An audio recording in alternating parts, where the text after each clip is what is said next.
ਵਾਲੇਕਮ ਸਾਰਿਆਂ ਨੇ ਇੱਕ ਨਵੀਂ ਵੀਡੀਓ ਦੇ ਵਿੱਚ। ਤੇ ਅੱਜ ਨਾ ਆਪਾਂ ਜਿਹੜੀ ਕੱਲ ਰੂੜੀ ਸਟਾਈ ਸੀ ਨਾ ਉਹਨੂੰ ਕਰਨਾ ਹੈਗਾ ਬਰਾਬਰ ਪੈਲੀ ਜ਼ਮੀਨ ਦੇ ਵਿੱਚ। ਤੇ 240 ਟਰੈਕਟਰ ਮਗਰ ਆਪਾਂ ਪਾਣਾ ਕਰਾ।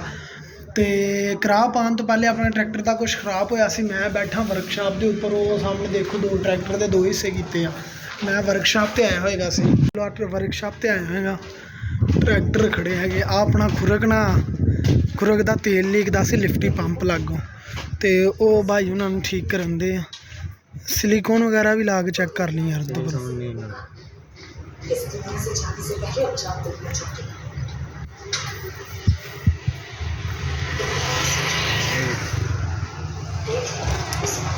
ਚੈੱਕ ਕਰੋ, ਕਰਾ ਪਾ ਲਿਆ ਆਪਾਂ। ਠੀਕ ਆ, ਆਪਾਂ ਹੁਣ ਜਾਣੇ ਪਏ ਮਰੱਬੇ। ਸਾਊਂਡ ਚੈੱਕ ਕਰੋ ਟਰੈਕਟਰ ਦਾ।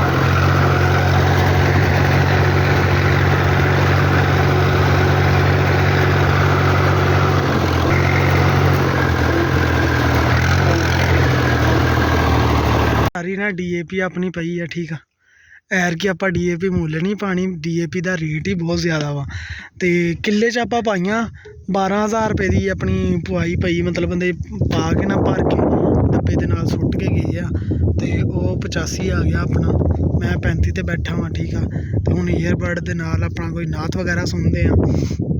ਨਾਲ ਆਪਾਂ ਕਰਦੇ ਹਾਂ ਜੀ ਇਹਨੂੰ ਇਹਨੂੰ ਬਰਾਬਰ। ਜਿੱਦਾਂ ਬਰਾਬਰ ਨਹੀਂ ਖਿੱਚ ਕੇ ਕੀਤੀ, ਇੱਦਾਂ ਹੀ ਸਾਰੀ ਰੋੜੀ ਬਰਾਬਰ ਕਰ ਦੇਣੀ ਆ। ਉੱਧਰਲੀ ਵੀ ਕਰਨੀ, ਉਹ ਦੁਆੜੇ ਦੀ ਵੀ ਕਰਨੀ। ਠੀਕ ਆ, ਤੇ ਚਲੋ ਹੁਣ ਆਪਾਂ ਕਰਦੇ ਹਾਂ ਸਟਾਰਟ। ਬਾਕੀ ਬਾਅਦ 'ਚੋਂ ਗੱਲਾਂ। ਅੱਜ ਤੇ ਰੰਗ ਵੀ ਚੋਕਲੇਟ ਵਰਗਾ ਹੋ ਜਾਏਗਾ। ਆ ਬਰਾਬਰ ਕਰਨੇ ਇਸ ਤੇ ਭਾਈ ਨੇ ਗੌਰਮੈਂਟ ਮੰਗਵਾ ਲਈ। ਆਹ ਸਾਹਮਣੇ ਇੱਧਰ ਵਾਲੇ ਦਾ ਸਹੀ ਕਿਹਾ, ਇੱਧਰ ਵਾਲੀ ਸਹੀ ਨਹੀਂ ਖਿਲ ਰਹੀ।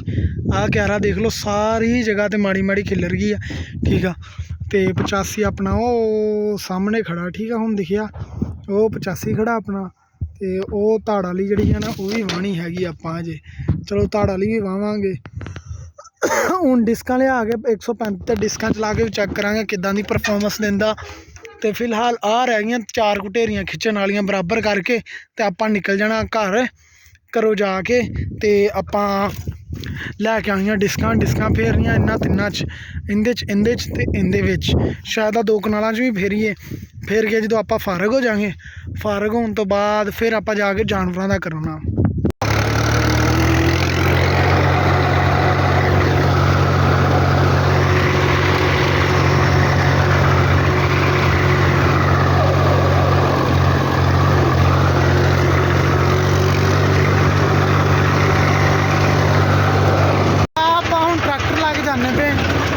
ਡਿਸਕਾਂ ਪਾ ਲਿਆ ਆਪਾਂ, ਦੇਖ ਲਓ। ਠੀਕ ਆ, ਡਿਸਕਾਂ ਪਾਉਂਦੇ ਨਾ ਮੇਰੇ ਇੱਥੇ ਸੱਟ ਵੀ ਲੱਗ ਗਈ ਆ। ਠੀਕ ਆ, ਕਾਫੀ ਜ਼ਿਆਦਾ ਉਂਗਲ ਦਰਦ ਕਰਨ ਦੀ। ਠੀਕ ਆ, ਹੁਣ ਆਪਾਂ ਜਾਵਾਂਗੇ, ਜਾ ਕੇ ਚੈੱਕ ਕਰਾਵਾਂਗੇ ਤੁਹਾਨੂੰ ਡਿਸਕਾਂ ਕਿੱਦਾਂ ਦੀਆਂ ਨਹੀਂ। ਹੁਣ 135 ਡਿਸਕਾਂ ਹੈ।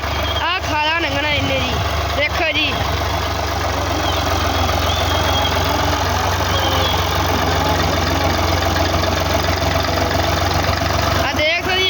ਕੀ ਕਰਦਾ ਅੱਜ।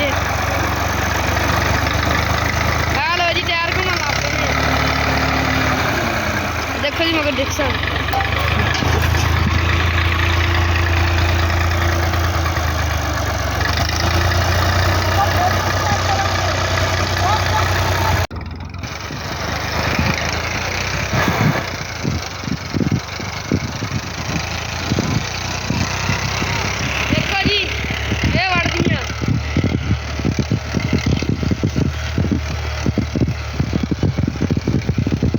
ਦੇਖੋ ਜੀ ਵੜਦੀਆਂ।